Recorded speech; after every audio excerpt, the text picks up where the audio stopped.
अभी रिसेंटली अगर आप देखें तो जय ट्रॉफी जो है अभी रेड बॉल टूर्नामेंट जो है वो नेपाल में कंप्लीट हुआ और उसके बाद एक बीच में गैप रहा और अब यहाँ पर T20 डोमेस्टिक टूर्नामेंट की बात करें अर्जुन ट्रॉफी वो कहीं ना कहीं अब स्टार्ट हुआ। जिससे अगर हम बात करें सबसे इंपॉर्टेंट चीज़ है कि ओवरऑल अगर आप इसको लिहाज से देखें तो रेड बॉल में हमने देखा कि किस किस तरीके के जो यंग टैलेंट्स वगैरह है वो निकल कर आ रहे हैं। रेड बॉल में उनका क्या अप्रोच है हमने वो प्लेयर्स देखे कि कुछ प्लेयर्स ने इंप्रेस जरूर किया यंग प्लेयर्स में। अगर हम अनकैप प्लेयर्स में तो उसमें वही नजर रह गई और इतना भी पता चल गया कि जो लॉन्गर फॉर्मेट में उसमें हमें क्या कुछ देखने को वहां पर मिला। लेकिन अब बात करेंगे यहाँ पर T20 फॉर्मेट की। डेफिनेटली अभी एसोसिएट एक्शन अभी भी अनफॉर्चुनेटली बिल्कुल रुका हुआ है। अगर हम बात करें जरा कुछ है नहीं आपके सामने प्रेजेंट करने के लिए। अगर आप देखें तो T20 लीग में एसोसिएट प्लेयर्स वहां पर कुछ खास खेल रहे हैं, बिजी हैं। उसके बाद BPL में कुछ एसोसिएट प्लेयर्स मौजूद थे। ये टूर्नामेंट खत्म होंगे तो आपके सामने हम रिपोर्ट जरूर उसकी रखेंगे। और स्कॉट एडवर्ड्स जो है वो ऑस्ट्रेलिया में एक डोमेस्टिक टूर्नामेंट खेल रहे हैं, अभी उन्होंने सेंचुरी भी लगाई थी। डेली क्रिकेट की नजर हर जगह है, सब जगह फॉलो हम लगातार करते रहते हैं। ओमान T50 में लगातार उसकी भी रिपोर्ट आपके सामने हम रखेंगे। उसके बाद यूएसए जो है वो गुजरात आई हुई है, वहां पर प्रैक्टिस मैच वो खेल रहा है।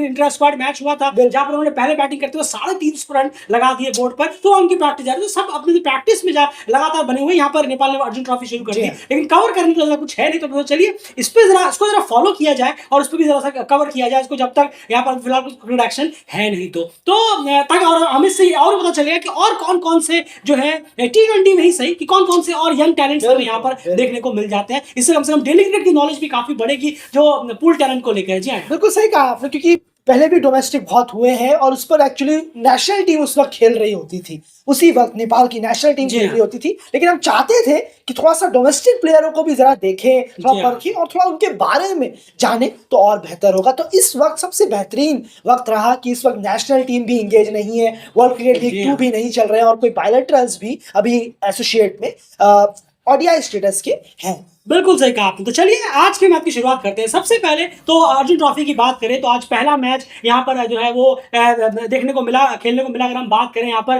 धनगढ़ी वर्सेस धड़नधुरा, जी हाँ सॉरी, धड़नधुरा के बीच में ये दो मैचेस हुए हैं। यहाँ पर दोनों टीमों के बीच में मैच हुआ। सबसे पहले यहाँ अगर बात करें तो शुरुआत फेस बाय फेस से करते हैं। पहले वहां जाने की कोशिश करते हैं, फिर बात करेंगे प्लेयर्स की परफॉर्मेंस के बारे में। फेस बाय फेस कंपेयर जाने की कोशिश की ताकि इस मैच में घटा क्या। बहुत बार ये मैच स्विंग जरूर हुआ लेकिन बहुत तरफा मैच भी रहा। लेकिन पहले शुरुआत फेस बाय फेस से समझने की कोशिश करते हैं इस मैच। बिल्कुल, अगर हम बात करें धनगढ़ी ने पहले बैटिंग की है और उन्होंने 1 से 6 ओवरों में 33 रन किए 4 विकेट के नुकसान पर। और वहीं जब हम देखें धड़नधुरा को तो उन्होंने 1 से 6 ओवरों में 48 रन किए 48 रन 1 विकेट के नुकसान पर। बहुत बेहतरीन जबरदस्त फेस गया, बिल्कुल पावर प्ले गया, बहुत इंपैक्टफुल रहा। और ये वाला फेस जो है वो धड़नधुरा ने अपने नाम किया। सेकंड फेस में देखें 7 से 15 मिड फेस को देखें तो धनगढ़ी ने यहाँ पर 56 रन किए और 3 विकेट गंवाए थे इस फेस में। और वहीं पर धड़नधुरा ने 75 रन 75 रन जोड़े और कोई विकेट का नुकसान यहाँ हुआ नहीं। बहुत ही ज्यादा डोमिनेटिंग जो गेम है वो धड़नधुरा ने यहाँ दिखाया है। और तीसरे फेस 16 से 20 की डेथ फेस की बात करें तो धनगढ़ी ने 43 रन किए, 2 विकेट वहां उन्होंने गंवाए डेथ फेस में अपने। और वहीं पर हम बात करें धड़नधुरा की तो उन्होंने इसमें 15.5 ओवरों में ही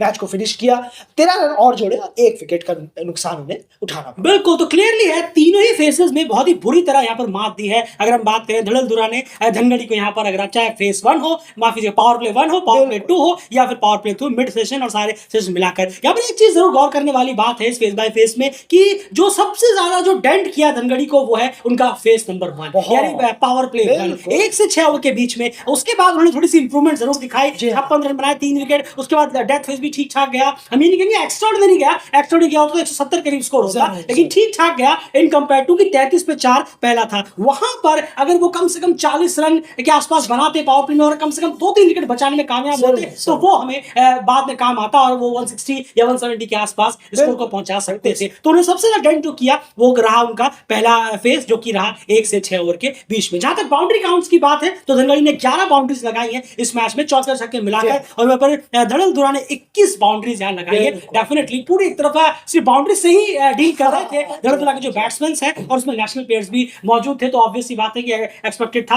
हालांकि जो बाउंड्रीज है वो डेफिनेटली छोटी जरूर है, लेकिन फिर भी यहाँ पर एक अच्छा खासा मुकाबला, जो अच्छा खासा बैटिंग परफॉर्मेंस धड़नधुरा की तरफ से हमें देखने को जरूर मिला। बहुत ही क्लिनिकल और एक तरफा।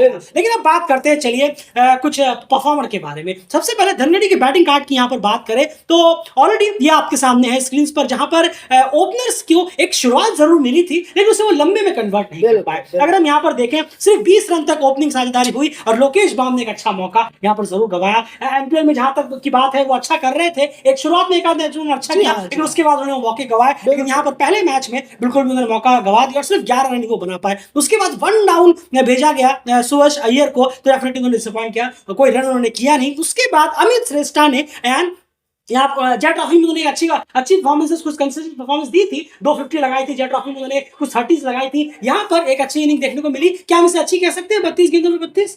थोड़ा सा पार्टनरशिप बिल्डअप को तो आप जरूर कह सकते हैं। 40 रन पर 5 विकेट गिर जाए जिस टीम के, वहां पर थोड़ा सा छोटी छोटी पार्टनरशिप भी हो जाए और स्कोर थोड़ा सा और आगे पहुंच जाए तो आप इसे बिल्कुल कह सकते हैं कि टीम को मुश्किल से निकाल दिया। तो अमित श्रेष्ठा ने निकाला तो जरूर है। इस इनिंग को देखकर, जो धनगढ़ी की इनिंग है 40 पे 5 को देखकर आप कहेंगे तो हाँ, ये अच्छी इनिंग। बस तो ये अमित श्रेष्ठा की जो इनिंग है वो बहुत अच्छी रही, टीम का हाल बिल्कुल। लेकिन उसके बाद जिन्हें इस स्कोर को एक हवा देनी थी, एक फ्लाइट दिलाना था, उसके बाद के बल्लेबाज राहुल भंडारी और बसंत कार्की, इन दोनों ने कहीं ना कहीं वो काम अपना किया नहीं। उसके बाद नीचे आकर एक टेल एंडर और बॉलर को यहाँ पर जिम्मा संभालना पड़ा। अगर हम बात करें, नारायण जोशी ने 15 किए और नीरज अय्यर ने यहाँ पर 27 रन किए 29 गेंदों में, और इन्हीं की बदौलत टीम जो है एक कंट्रीब्यूशन दे पाई। नीचे भोजराज भट्टा ने 3 गेंदों में 7 रन जरूर किए, लेकिन जो मेन कंट्रीब्यूशन रहा नीचे आकर वो नारायण जोशी और नीरज का ही रहा, वरना टीम 100 से अंदर डेफिनेटली ऑल आउट हो रही थी। तो यहाँ पर अगर आप देखेंगे तो इतना बल्लेबाजों ने काफी डिसअपॉइंट यहाँ पर किया है। अगर बॉलिंग डिपार्टमेंट की बात करें, धड़ल धुरा किया बिल्कुल। थोड़ा सा देखिए तो एक्स्ट्रास भी काफी दिए हैं, 12 वाइड 4 नो बॉल बहुत ज्यादा दे दी है, लेकिन विकेट भी निकाले हैं। राहुल लुनिया ने 7 रन देकर 3 विकेट निकाले, बहुत अच्छा उन्होंने परफॉर्म किया। ऐसे ही परफॉर्म करते रहिए, डोमेस्टिक में आपके काम जरूर आएंगे। और रवि बीस ने 2 विकेट निकाले, हेवी रन्स दे दिए उन्होंने। कुशल पुर्तेल ने फिर से अपनी बॉलिंग कराई और 2 विकेट उन्होंने निकाले 19 रन देकर। हेमंत धामी ने थोड़े रन जरूर ज्यादा दे दिए लेकिन 1 विकेट निकालने में कामयाब रहे। और अभिषेक गौतम, जी हाँ, अभिषेक गौतम ने 4 ओवर में 27 रन, काफी कंट्रोल बॉलिंग कराई।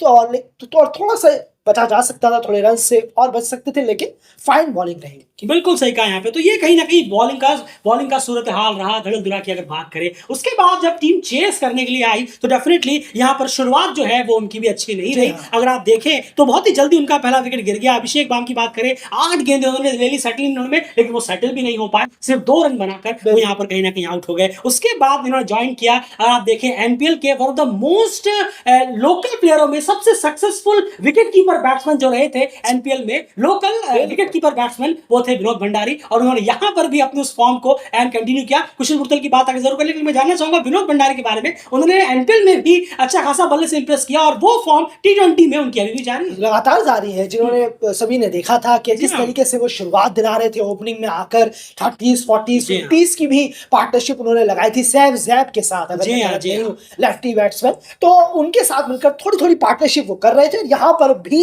वो गेम हमें ऑन दिख रहा है, तो बहुत अच्छा कर रहे हैं वो, लगातार डोमेस्टिक सर्किट में अपने रन्स कर रहे हैं, बहुत अच्छा है, टीम के काम आ रहे हैं और तेजी के साथ कर रहे हैं। ये सबसे इंपॉर्टेंट चीज जो है वो बहुत मायने रखती है कि पार्टनरशिप भी ले रहे हैं और लेकिन थोड़ा सा स्ट्राइक रेट को बढ़ा भी रहे हैं। ये दोनों काम को बहुत बखूबी निभा रहे। बिल्कुल। उसके बाद बात करें यहाँ कुशल पुर्तेल की, यहाँ वो भी ओपनिंग करने के लिए आए थे, ऑब्वियस सी बात है वो एज अ ओपनर है, तो यहाँ पे भी उन्होंने ओपनिंग की। 51 गेंदों में 87 रन, अनबीटन, 170 की स्ट्राइक रेट से 9 चौके और 5 छक्के। डेफिनेटली हमें ये आप भी मानेंगे और हमें भी मानना पड़ेगा कि डेफिनेटली जो सामने जो कॉम्पिटिटिव जो बॉलिंग है वो इतनी हाई फाई या बहुत स्ट्रॉन्ग या टफ नहीं है, उसमें कोई दरार नहीं है, लेकिन रन तो भाई रन है, उनके बल्ले से रन आए हैं, उन्होंने वो टीम के काम आए हैं, उन्होंने विकेट्स भी निकाले। और जब भी हमने आपसे पहले भी कहा है कि जब वो अपना मेन काम करेंगे तो उनकी बॉलिंग के बारे में हम बात जरूर करेंगे कि उन्होंने कंट्रीब्यूशन अच्छा दिया, उसकी तारीफ होनी चाहिए, लेकिन उन्होंने मेन काम यहाँ पर कंप्लीट किया। वापस से हम कहेंगे डेफिनेटली बॉलिंग का बहुत फर्क होता है, बहुत फर्क होता है। यहाँ पे बॉलर अलग है, अलग क्वालिटी के, थोड़े लो क्वालिटी के in compare to international level, उसकी बात कर रहे हैं हम। उसमें डोमेस्टिक बॉलर्स की गलती नहीं है,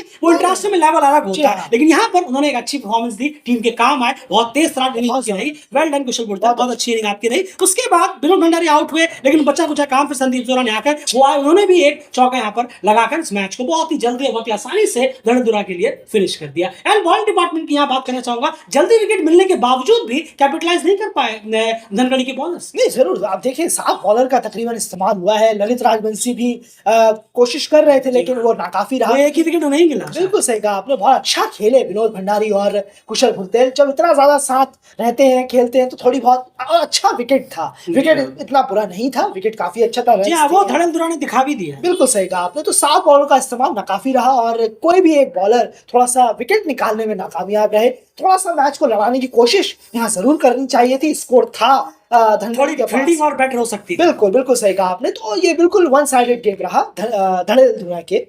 बिल्कुल, तो ये पहले मैच का पूरा सूरत हाल था जहां पर बहुत ही क्लीन कवर एक तरफा 8 विकेट से जो है इस मैच को जीतने में कामयाब यहाँ पर रहे। आप देखना पड़ेगा और क्या क्या हमें मैचेस देखने को मिलते हैं और क्या क्या टैलेंट देखने को मिलते हैं, अनकैप्ड प्लेयर्स कैसा परफॉर्मेंस करते हैं, उन सब पे नजर रहेगी। जब भी कोई अनकैप्ड की परफॉर्मेंस आएगी उस पर डेफिनेटली बात हम और एक्स्ट्रा वे में करेंगे, लेकिन फिलहाल अगर हम पहले मैच की बात करें तो यही एनालाइज के तौर पर बना हुआ था। फिलहाल इस वीडियो में इतना ही। बंद रहिए डेली क्रिकेट चैनल के साथ, लगातार आपको सारी अपडेट्स मिलती रहेंगी। कम्युनिटी टैब चेक करना किसी भी सूरत में मत भूलिएगा। बने रहिए, सब्सक्राइब जरूर कर लीजिए।